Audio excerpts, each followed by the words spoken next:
Okay, welcome to the lecture of production of automotive components. So in this series we'll be talking about the manufacturing of gear. So first we'll talk about the manufacturing of gears in general. So as you can see that gears have to be made precisely. So it's a precision component, and you can see the use of gears like with respect to automobile, mostly used in basically for the transmission components in the gearbox. So manufacturing of gears is also present there in the differential. So you can see that for the transmission of power it plays a very significant role, and manufacturing basically depends upon which material we are basically using for the gears, what's the type of gear and what quality is desired, right? So there are various stages. The first stage is pre-forming the blank with or without the teeth, right? So first it's basically a very rough material that is made, which is pre-forming, after which annealing, that's a heat treatment process in case of forged or cast steels. And third is preparation of the gear blank to the required dimensions by machining. So we do machining processes to make sure that the dimensions are right, after which you have to make teeth on the gear blank. And how the teeth is made, we'll discuss about that as well. So that is mostly by machining, followed by full or surface hardening of the machined gear if required. Since that component undergoes a lot of dynamic loads, treating by using surface hardening is highly important. The heat treatment methods, after which finishing teeth if required by shaving, grinding to the accurate dimensions, and finally inspection of the finished gear. So if you see the manufacturing of gears, it basically involves all these stages. So next we'll talk about producing the teeth by machining and gear teeth finishing. So all this will be discussing. So first is pre-forming gear blanks. That's the first step, right? So pre-forming gear blanks, like what do we mean by gear blanks? So gear blanks are nothing but the basic components. So you can imagine it as the circular components which are first made, right? So that is basically done by casting, which can be sand casting, metal mold casting, investment casting, centrifugal casting. So in case of sand casting, it is basically done whenever there is a requirement of uh, very large gear components and only very few pieces are needed, right? So then what you do is the say old casting process, and also the complete gear with teeth can also be made by casting, right? So it is quite possible, but accuracy and finish will not be that great. Then coming to metal mold casting, it's basically for the medium size with limited accuracy and finish, and mostly these casted gears are used in agro industries.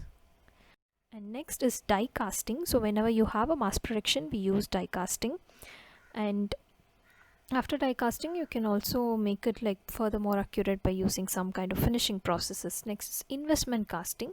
It's basically for exotic materials with higher accuracy and surface finish. Shell mold casting is for batch manufacturing, when you have like certain batch of small gears to be manufactured. And finally centrifugal casting is basically used where you have the warm gear, right? So it's made up of cast iron, phosphor, bronze, or even steel. All this can be made by centrifugal casting, and then after which teeth are developed by machining. So these are the various casting processes which I initially used for making the pre-formed gear blank.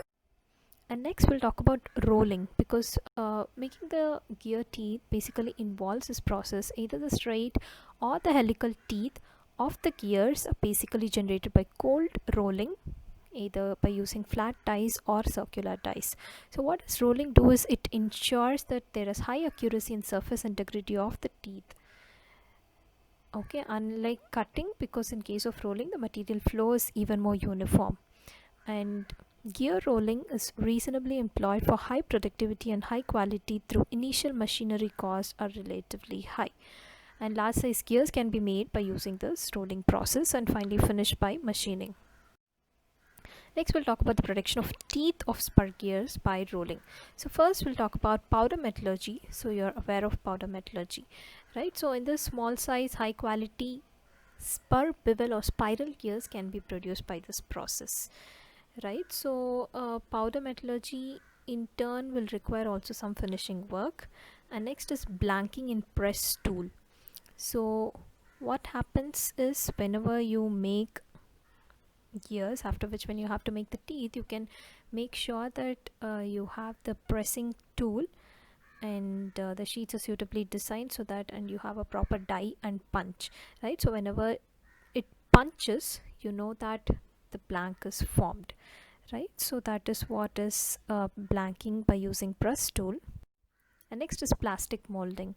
So small to medium sized plastic gears with or without metal core are manufactured in large quantity by injection molding. So basically all the plastic gears which you can see in toys or any other such components, right? So all that is made by using plastic molding. And last is the extrusion process. So high quality small metallic or non-metallic external gears are often produced in large quantity by extrusion, right? So extrusion is again one more process of manufacturing gears. So on the whole, to summarize, you have the preformed blanks that can be generally manufactured by using machining process and then occasionally by rolling, and full gears with teeth can also be done by using the different manufacturing process ending up with machining or grinding. And you also have rolling, plastic molding, powder metallurgy, all these processes that can be used for manufacturing of gears. But the most commonly used one is casting, forging, which is followed by pre-machining to prepare the gear blank to desired dimensions, and then production of the teeth by machining, and finishing by using grinding. So this is just an introduction for the gear manufacturing process. So we have covered all the processes used in the manufacturing of gears. Please go through the YouTube video so that you can get a very clear visualization of all the manufacturing processes. Thank you.